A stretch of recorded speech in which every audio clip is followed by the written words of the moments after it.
Ce qui est important dans cette pièce, c'est la rareté de la pierre de centre.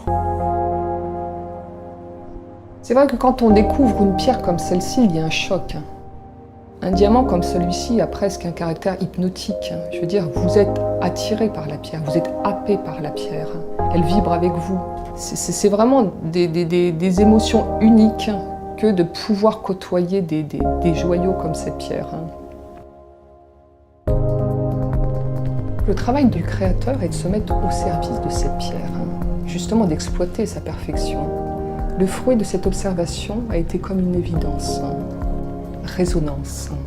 Toute sa création est partie de cette notion de résonance, la résonance de la force de cette pierre. Le diamant, c'est la netteté, c'est la pureté. Notre métal doit être exactement sur le même tempo. Toutes les lignes doivent être pures, tendues, nettes. C'est la netteté qui va primer sur cet objet. N'importe quel petit défaut qu'on va avoir sur le métal, il va être accentué par la pureté et la netteté de cette pièce. Le choix du cristal de roche était justement comme une continuité de la couleur, de la pureté, de la transparence de ce diamant.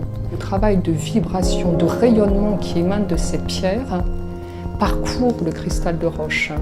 On a du cristal qui est contenu dans notre métal. Pour nous, c'est toujours une complexité de mêler les matières, surtout une matière comme le cristal, c'est assez fragile. On peut faire une erreur jusqu'à la finalité de l'objet. La casse peut arriver au glaçage sur le cristal et sur n'importe quelle pierre d'ailleurs. Donc en fait, on peut avoir investi beaucoup de temps et repartir à zéro. Donc le travail de la pierre, c'est quelque chose de très délicat.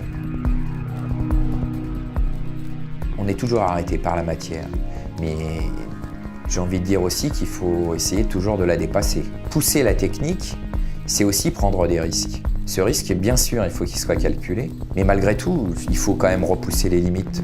Ce dessin est né il y a 2 ans, et demain, peut-être, une pièce va sortir. Pour nous, c'est vraiment l'aboutissement d'une aventure. C'est comme une naissance.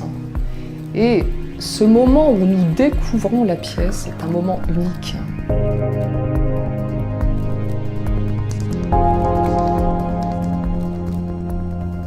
J'avoue que c'est le plus beau moment, avec celui où l'idée a germé.